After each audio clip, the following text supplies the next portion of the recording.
अरे episode number 17 की starting होती है एक अपार्टमेंट से। यहाँ पर काफी ज्यादा फूड पड़ा हुआ है और हमें अपार्टमेंट के अंदर का सीन दिखाया जाता है, जो कि नया नया खरीदा हुआ है। और यह अपार्टमेंट वैन का होता है जिसने अपने लिए एक नया घर खरीदा है। अपार्टमेंट किराए पर लिया है। और वो मेडिटेशन कर रहा है। और अपना मेडिटेशन करते हुए कहने लगता है कि चलो अब शुरुआत करते हैं अपने नए मैजिक की। और वो अपने माना को अपने मुंह के थ्रू एक नई टेक्निक से अंदर और बाहर करना चालू कर देता है। और एक बैरियर टेक्निक जनरेट करता है।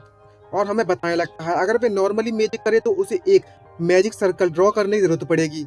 और उसके लिए मुझे सेरेमनी करनी पड़ेगी, फालतू का बहुत ज़्यादा खर्चा भी होगा। लेकिन अगर मैं थोड़ा कंसंट्रेट करूँ तो मैं मैजिक को ही एक स्पेस में डाल सकता हूँ। और मैं इजीली अपने सिर्फ सोच से ही बना सकता हूँ उस मैजिक सर्कल को, तो मुझे ड्रॉ करने की जरूरत नहीं है। और मैं अपने पूरे अपार्टमेंट के चारों तरफ एक स्पेस बना दूंगा और ड्रॉ कर लूंगा। और पूरे एरिया को कवर कर लूंगा, अपने पूरे घर को। और तो मैं सरफेस पे एक सिक्योरिटी मैजिक लगा दूंगा, जिससे कोई भी अंदर ना पाए और मुझे पता चल जाए। और वह एक सिक्योरिटी मैजिक लगा देता है और वो ताला लग जाता है मैजिक की शील्ड पर। और कोई भी जबरदस्ती घुसने की कोशिश करेगा मेरे घर के अंदर तो उसे 14 लाइटनिंग बोल्ट के झटके लगेंगे, झटके। और अगर मैंने अपने गेट पर ग्रेविटी बैंड लगा दी तो वो अंदर आ ही नहीं पाएगा। और उसके घर की जो प्रोसेस है पूरी तरीके से कंप्लीट हो जाती है।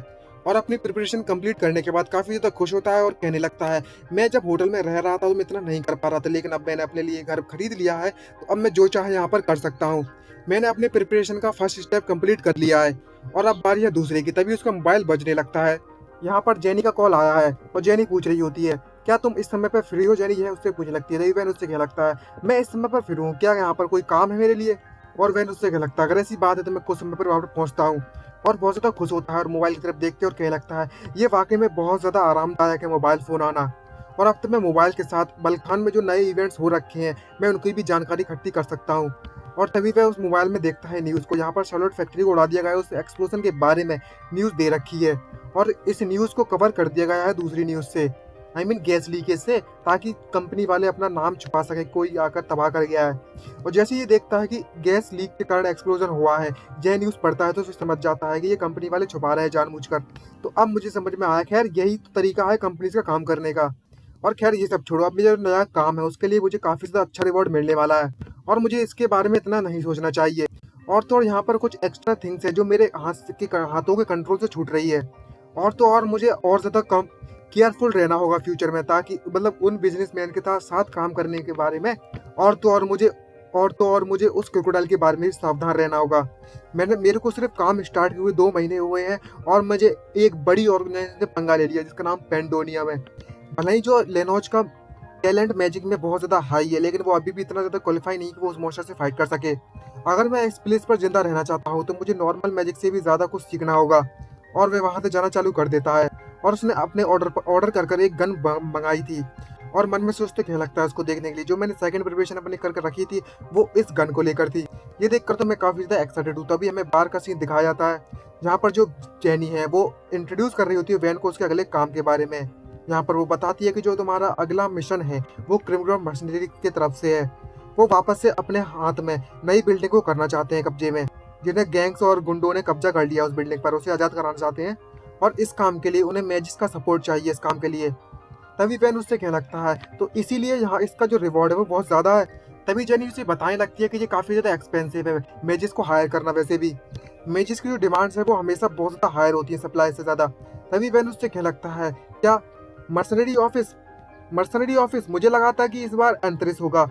और तभी वो जेनी से कहने लगता है चलो मुझे और भी ज़्यादा डिटेल्स के बारे में जाननी है इस मिशन के बारे में। और वे उसे बताने लगती है अच्छा ऐसी बात है तो मैं बताती हूँ। तो यहाँ पर कुछ एक ऐसी गैंग है, इसको हम स्कैवेंजर कहते हैं। और उन्होंने उन्होंने मिलकर सभी ने मिलकर एक बिल्डिंग पर कब्जा कर रखा है। और उन्होंने पुलिस की पावर का इस्तेमाल करने में लगे हुए हैं। और कंपनीज के जितने भी मेंबर्स होते हैं सभी को उन्होंने उस कंपनी से बाहर निकाल दिया, इससे पहले कि वो उस कंपनी के सर्किट्स को बंद कर सकें। क्योंकि वह लोग इस बात को लेकर परेशान हैं, क्योंकि उनकी कंपनी के जो सीक्रेट है वो लीक हो जाएंगे। और उस कंपनी के जो ओनर था उन्होंने क्रिमिनल मशीनरी ग्रुप को इस मिशन को दे दिया है ताकि वे लोग उसे वापस से हासिल कर सकें। और उन्होंने इसे एक्सेप्ट कर लिया। और वैन उससे पूछने लगता है तो इसका मतलब ये हुआ कि जिन मर्सनरीज को उन कंपनी वालों ने हायर किया था वो अब मुझे हायर करना चाहते हैं, वो मर्सनरीज ग्रुप। तभी जेनी उससे कहने लगती तुमने बिल्कुल सही सोचा, भाई दिन भर खाती ही रहती है, मोटी हो जाएगी, मजा नहीं आएगा फिर इसको देखने में। तभी वैन उसे पूछ लगता है कि कर फायर सपोर्ट का मीनिंग क्या है। तभी जेनी उसे बताने लगती है इसमें कुछ ज़्यादा कठिन है नहीं है, बस तुम्हें से पीछे से जाकर कुछ मैजिक के स्पेल फेंक के मारने हैं उन गुड्डों पर। और वो सोचने लगता है ये बात। तभी जेनी उससे कहने लगती है, अगर तुम यह काम नहीं करना चाहती हो तो मैं तुम्हारी नया काम ढूंढ दूंगी। और तो और जो एक ऐसा मेज जो क्रोकोडाइल के अटैक से बचकर भाग निकला है, यह स्टोरी काफी ज्यादा फेमस हो रही है आजकल। और तभी जेनी उसे सलाह देती है और कहने लगती है, अगर तुम्हारी जगह पर मैं होती तो मैं क्रिमिनल मर्सनरी की जो जॉब है उसे एक्सेप्ट कर लेती, क्योंकि जो मर्सनरीज होते हैं वो मनी को लेकर बहुत ज्यादा सेंसिटिव होते हैं, तो वो कभी तुम्हें चीट नहीं करेंगे, धोखा नहीं देंगे। तभी जेनी उससे पूछ लगता है, इस तरीके का हमेशा होता रहता है क्या? तभी जेनी उसे बताने लगती है, इस दुनिया में काफी ज्यादा ऐसे लोग हैं जो कि काम होने के बाद जो काम करते हैं उनको काट पीट कर कहीं डाल देते हैं ताकि उनका पैसा वो खुद रख सकें। तभी बहन उससे कहने लगता है, खैर मैं अपने आप को तो बचा ही सकता हूँ। और बढ़िया पोज मारते उससे कहने लगती है, इसलिए मेरी जैसी एक लड़की जिंदा रहने के लिए गारंटी के तौर पर काम करती है और इसके बदले में फी लेती है और कुछ नहीं, वो भी दोनों से, अपने क्लाइंट से और फ्रीलांसर से। ये सुनने के बाद बहन हंसने लगता है और कहने लगता है, अगर ऐसी बात है तो मैं इस काम को करूंगा, मुझे तारीख और जगह बता दो कहाँ पहुंचना है। तभी वो बताने लगती है, डिस्ट्रिक्ट 53 में कल 5 बजे पहुंच जाना सुबह के टाइम, और मैं लोकेशन तुम्हारे फोन पर तुम्हें भेज दूंगी। और तभी हमें वहाँ का सीन दिखाया जाता है जहाँ पर मर्सनरी की पूरी की पूरी गैंग खड़ी हुई है और जो लीडर होता है वो घड़ी देखता है और कहने लगता है अब समय हो चुका है उसके आने का लगभग। तभी जो बंदा होता है वो कैप्टन से पूछने लगता है, जो मेज आने वाला है वो किस तरीके का होगा, क्या लगता है आपको? तभी कैप्टन उसे बताने लगता है कि जेनी ने मुझे बताया है कि वह एक लाइटनिंग मेज है और उसने उसने मुझे 20 मिलियन सेल देने के लिए कहा है, भले ही वो मारा क्यों न जाए। तो मुझे लगता है कि मुझे उसकी बात पर विश्वास कर लेना चाहिए। तभी जो लड़की होती है वो उसके पास आने लगती है कैप्टन के पास और कहने लगती है, क्या लाइटनिंग मैजिक इस्तेमाल करता है? इसका मतलब ये हुआ कि उसने काफी ज्यादा रिसर्च कर रखी होगी। तभी कैप्टन उससे कहने लगता है, मैं इस बात को लेकर श्योर तो नहीं हूँ, मुझे उसके बारे में ज्यादा नहीं पता, लेकिन एक बात तो पक्की है कि वो थोड़ा अच्छा तो होगा ही, बेटर तो होगा ही, लेकिन मुझे उसकी पर्सनैलिटी के बारे में नहीं पता। तभी अचानक सामने उन्हें कोई आते हुए दिखाई देता है। ये देखकर वो बंदा खुश होता है और कूद कर देखने लगता है, आखिरकार आ ही गए, देखे तो सही कौन है। और देखकर वो टोटली सरप्राइज होता है और वो लड़की उस कैप्टन से पूछने लगती है, हे रे आई मीन कैप्टन, सच सच बताना कहीं ये तो नहीं है वो? ऐसा बिल्कुल नहीं हो सकता। और हमें वैन को आते हुए दिखाया जाता है जो कि खाने में लगा हुआ है, भाई ये पोज मार रहा है, स्टाइल से आ रहा है भाई। तभी वैन आता है खाते हुए और उससे कुछ लगता है, क्या तुम लोग क्रिमिनल मर्सनरी ग्रुप से हो? और तभी वो कैप्टन पूछता है, क्या तुम वैन हो? तभी वैन उससे कहने लगता है, आखिरकार मैंने सही जगह ढूंढ ही ली। और सभी लोग इसको देखकर टोटली कंफ्यूज होते हैं। तभी वो लड़की चिल्लाते हुए वैन से कहने लगती है, हे तुम मिशन स्टार्ट होने से पहले क्या करने में लगी हो? और वैन उससे कहने लगता है, मैं यहाँ पर डिनर कर रहा हूँ, क्या तुम्हारी आंखें फूट गई है? और वो कहने लगता है, मुझे अपनी हेल्थ को अच्छे से अच्छा रखना होगा और मैं हेल्दी फूड खा रहा हूँ इसके लिए, लेकिन इसका जो पेपर का टेस्ट है वो बहुत ज्यादा बेकार है। और वो चिल्लाना चालू कर देती है वैन पर, लेकिन जो कैप्टन होता है वो उससे कहने लगता है, शांत हो जाओ। और वो उससे कहने लगता है, हमने तुम्हें हायर करने के लिए 20 मिलियन सेल्स दिए हैं, मैं इस बात की उम्मीद करता हूँ कि तुम हमारी दिल से मदद करोगे और हमें चोट ना लगने दोगे। तभी वैन उससे कहता है कि तुम्हें घबराने की जरूरत नहीं है, मैं अपना पूरा बेस्ट दूंगा। तभी कैप्टन वहां से चला जाता है और कहने लगता है, अब जबकि हमारा मैच यहाँ पर आ चुका है तो एक बार मैं फिर से मिशन को रिपीट कर देता हूँ और उस बिल्डिंग का 3D मॉडल क्रिएट कर देता है हवा में। भाई मस्त टेक्नोलॉजी है ना, मस्त है बस। और कैप्टन उससे कहने लगता है, मैं जितना जल्दी हो सके उतना पॉसिबल कर सकता हूँ इसको बताकर।